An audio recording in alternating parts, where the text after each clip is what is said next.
Divisi Propam Polri gelar sidang etik terhadap ex-Kapolres Ngada AKBP Fajar Widyadharma. Sebelumnya AKBP Fajar dicopot dari jabatannya atas kasus narkoba dan asusila.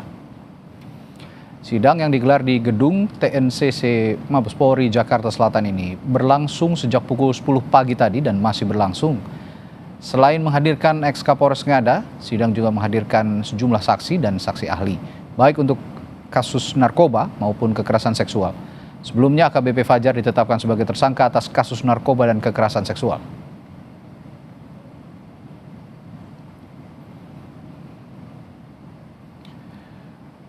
Komisioner Kompolnas Hoirul Anam mendorong agar ex-Kapolres Ngada dipidana seumur hidup dan pemberhentian dengan tidak hormat atau PTDH dari Polri. Anam menambahkan, AKBP Fajar disebut telah melakukan pelanggaran berat dan dikenakan sanksi berlapis sehingga layak dipidana seumur hidup dan PTDH.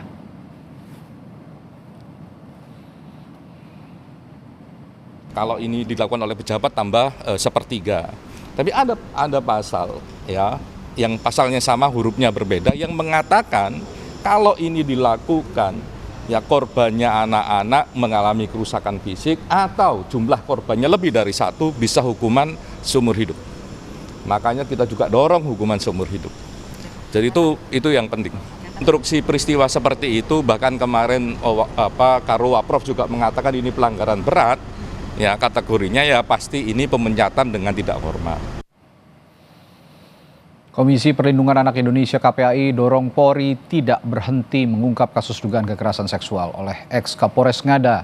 Komisioner KPAI Dian Sasmita bilang, Polri juga harus mengungkap adanya potensi perdagangan anak ataupun TPPO atau tindak pidana perdagangan orang berbasis dunia maya. Ini dilakukan karena ex-Kapolres Ngada diduga menyebarkan video asusila di bawah umur di luar negeri.